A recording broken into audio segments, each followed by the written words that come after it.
Hello everybody, my name is Hako and welcome into the channel. A few days ago I put out my in-depth Jane Doe guide. And today I decided to just for funsies, do a little bit of a Google search on, other Jane Doe guides and see if anything correlated. So I tried to stay away from other people's guides and other people's content until I myself have put out the content, because I want to do my own testing and have my own opinions and not be influenced. So I was just gonna see if what I thought and what I had put kind of aligned with what the general internet had put. Now to my surprise, I pulled up on 8 different websites. It was Pridwen, it was Genshin Labs, etc. And they were all quite different in their guide, and especially in the team sections. I kid you not, do this yourself. Do this yourself if you haven't. Type in Jane Doe guide, Zenless Zone 0, and then do like I did, open up a few tabs and check the guides and check the differences between them, especially under the team section. They will give you a wide range of very different teams, and in some cases with very bold claims that some characters are basically useless with her, Lucy, and that some characters are necessary, and there is a lot of suggestions that I personally did not agree with. So I've been spending the entire evening, most of this day, actually testing out every single team comp that makes a little bit of sense for Jane Doe that I could think of. And I wanted to discuss the results with you peeps. Now, Jane Doe is a very, very complex character, so I had to figure out a smart way to kind of, get some good measuring points. And I settled for, since Jane Doe's damage, her bread and butter, most of her damage comes from her assaults, her critable assaults. I decided that to first measure the highest possible assault I could achieve, and I started by doing this only with Jane herself. So with all the buffs and whatnot that she can apply to herself, how much assault can she reach? And my Jane Doe could reach 326,181. All on her own. This was her roof, this was the max cap I could reach. I then set out to test with Jane, Seth, Rena, which is a team I very, very much agree with. I bring it up in my guide, it's a very good team, although, big disclaimer here, it's a pain in the ass to run. Not because of Seth, but because of Rena. Because her buff window, her buff duration, where she passes down penetration to your carry, is so small until you ever C1. Once you get the C1, it's another story completely. But she's the only standard banner character I've not managed to get to C1 yet, so I find running Rena with Jane Doe, even though she does a lot of damage, to be kind of a pain. But she, together with Seth, did give Jane a 51% increase to her top assault damage, which is honestly freaking impressive. We're talking above 50%. So that's obviously really, really good. And the second team I decided to try out was Jane, Seth, and Lucy. Now, in this team, Lucy will not have her passive active, so her boards will not inherit Lucy's crit or her crit damage. But from a buffing standpoint, which is kind of what we're looking at here, just looking at the lens of very selfishly what's best for Jane, it doesn't really matter, even though I don't like pairing up teams that, doesn't get their full value, basically. Important to note here is that Lucy is running with the Weeping Cradle. Now, Weeping Cradle is an excellent, amazing ass W engine, and if you can fit Lucy or Rena in on your team with this W engine, you're gonna see a lot of value. Now, simply having this heavily favors that you should be running a support with your Jane Doe team, because this does a lot. This does a lot. But with Jane, Seth, and Lucy, I managed to give Jane a 45% increase to her top assault damage. So slightly shy of Jane, Seth, and Rena, although it's a much more convenient team to run, since I don't have to switch between Rena every gosh darn second. Now, the third team I decided to try out is a little bit of a favorite of mine. I personally like running Jane though with Piper, because Piper becomes a buffer when her additional ability is activated. When Piper has more than 20 stacks of power, she increases everybody's damage by 18%, just flat, boom. Which is a good increase in damage, and it's a really easy buff to like upkeep. Basically, you get it by EX spinning on people, but if you switch into Pipe, like, you know, once every 20 seconds and you just do a small little spin, it doesn't have to be EX, she will gain another stack, and the entire stack duration of 30 might, I think they're called might, actually refreshes. So like you just add one stack and all the stacks kind of refresh time-wise. So it's a very convenient and easy to apply buff. As well as Jane is able to like pass down her her critable assaults to other teammates that can also inflict physical damage. So Piper can make very good use of this. It's like Piper doesn't hit as hard as Jane though, but it's not too far from it. She actually hits very freaking hard paired up with Jane. But overall damage, like overall top assault damage, we only saw an increase of 37% when running this team. Although don't jump to any conclusions yet, because there's more testing to be done. But just as I said, just very selfishly looking at the lens of like what is best for Miss Jane. This right now gives the least buff to her assault in general. Like I said, don't jump to any conclusions just yet. Now, the other team, or the fourth team I wanted to try out is Jane, Seth, and Sokaku. Now, this actually surprised me. Like, once again, Sokaku isn't gonna like have her additional ability activated in this team, but that doesn't matter because her additional ability like buffs ice damage, and she's gonna be the only ice damage or ice unit on the team, and she's not doing that much damage. But simply being able to pass down 1,000 attack to Jane actually saw the biggest freaking increase to Jane's assault yet.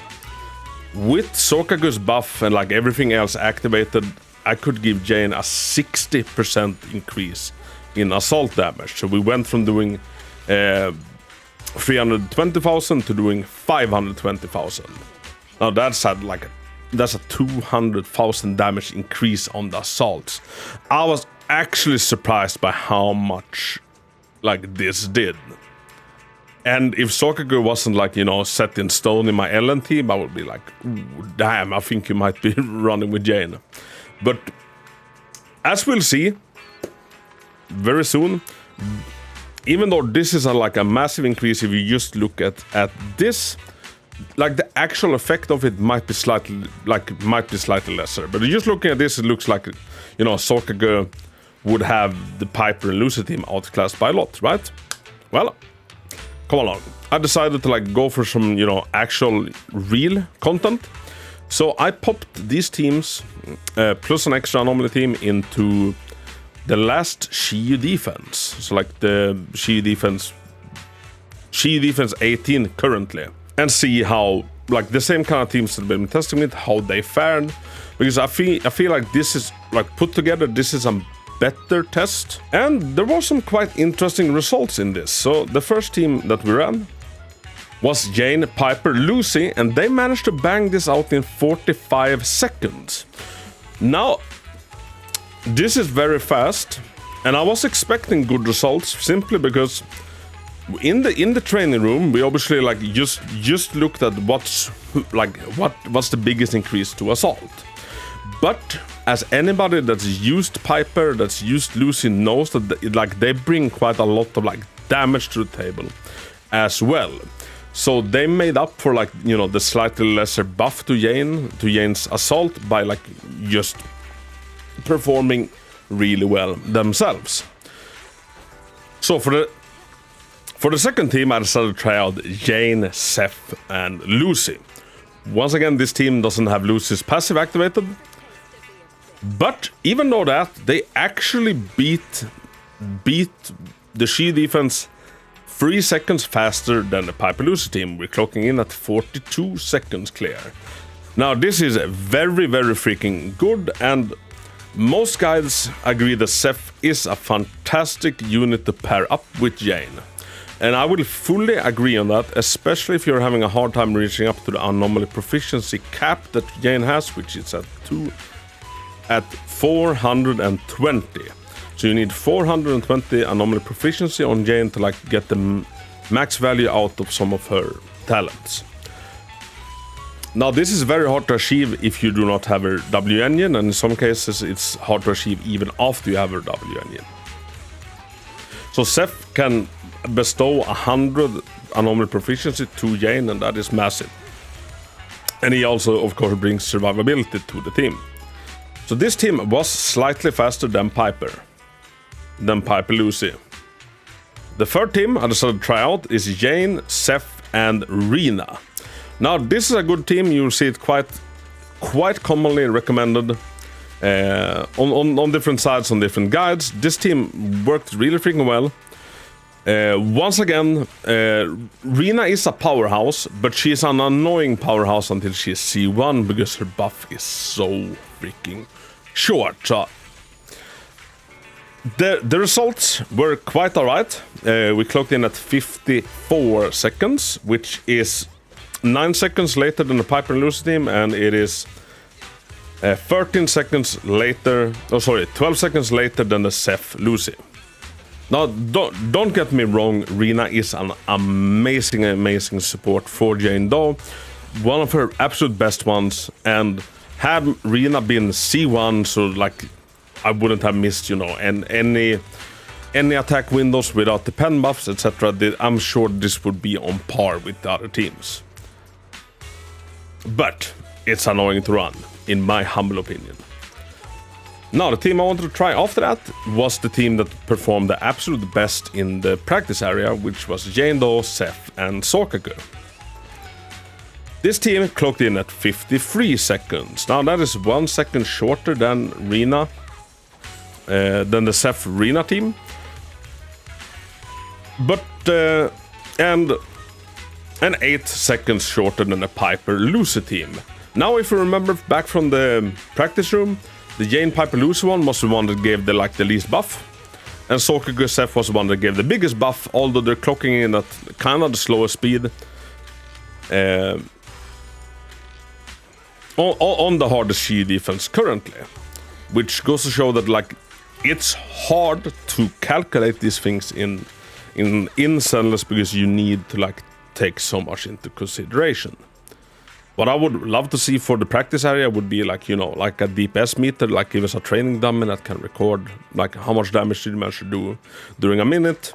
That would make stuff like this a lot easier and a lot clearer. Basically, what I've noticed with Jane Doe and Jane Doe teams is that any support or any additional character you bring with together with Jane Doe, like the more time on the field that those characters require, the less, like the slower clear time you will have, because you can't beat the damage per second with any other character. Jane is simply like that freaking strong.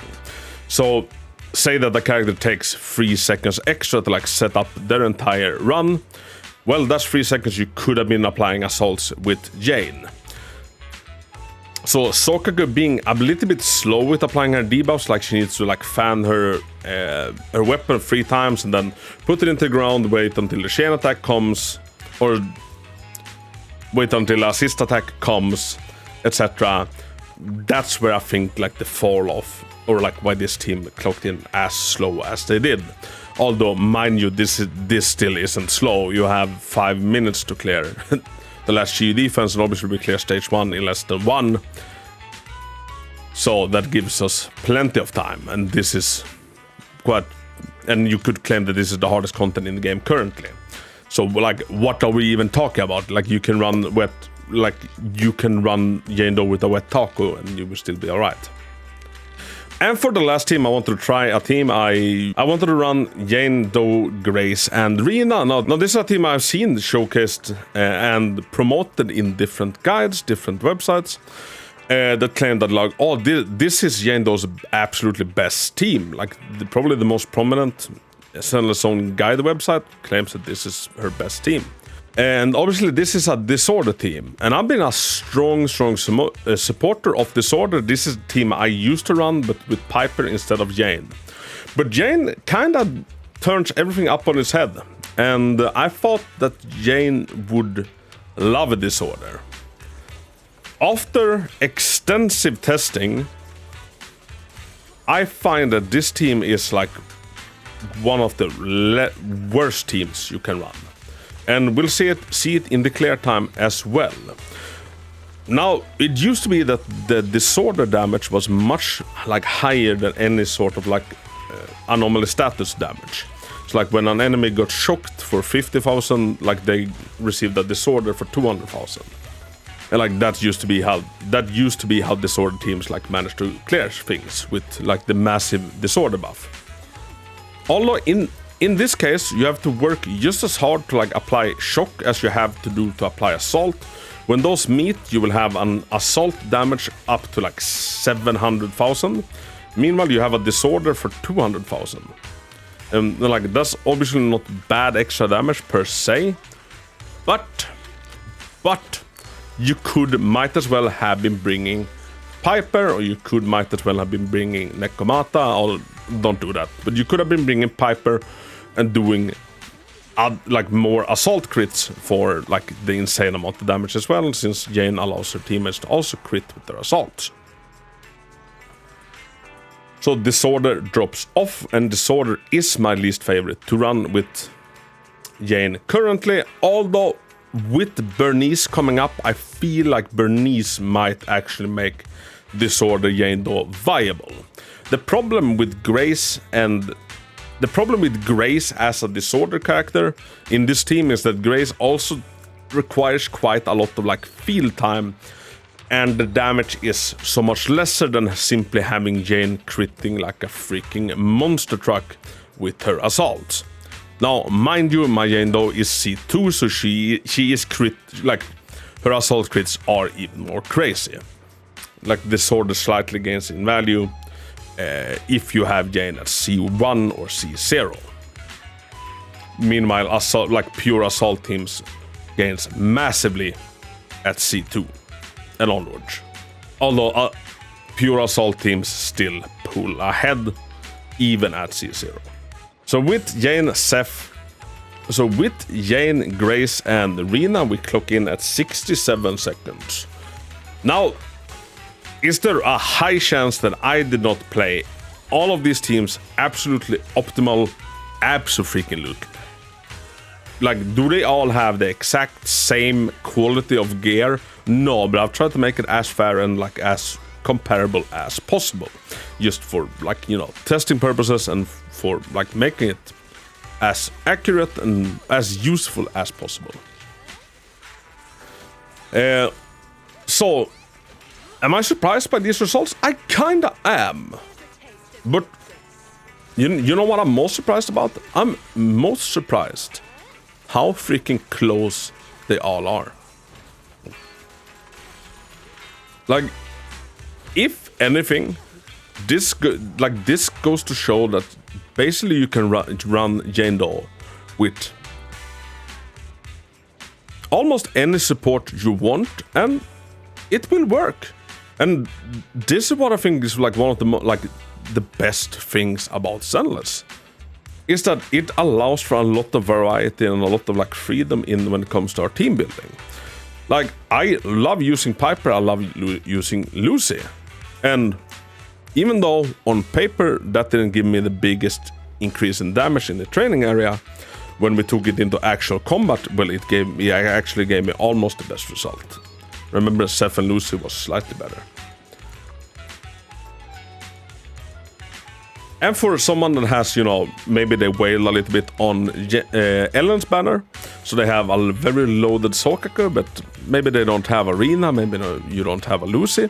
Well, you can this proves that you can also like slap Sorkaku in there very freaking well, and like it will still work, and we're talking seconds. We're talking like seconds range.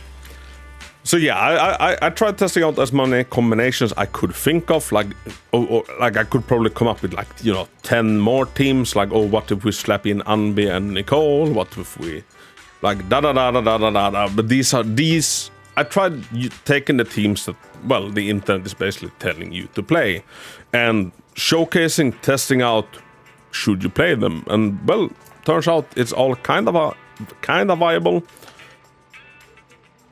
Turns out it's all kind of viable, and it's up to preference, up to like what gear you have, etc. And more than anything, like, remember this: it is about what you as the player want to play. Which characters do you want to invest in? Like, for example, I know that Anby is cracked, but I don't love using her. And above everything, dear viewer, remember, in Zenless, you can kind of get away with, like, you know, investing in the character you vibe with, and that should be more important than anything else. Do you like the character? Do you like the personality? Do you like their playstyle? Then go for that character. Just because some doo-doo on YouTube says, no, don't do that, do this instead.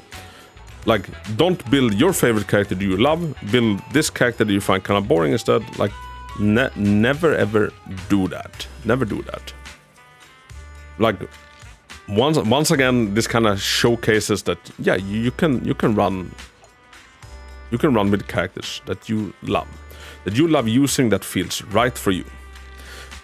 So let me know in the comments, what team are you running with Jane? Like, are you maybe running a team I didn't think of the test? Are you running a team you would like me to like test and compare to these ones? Let me know in the comments below. And until next time, thank you so much for watching, and Hako out.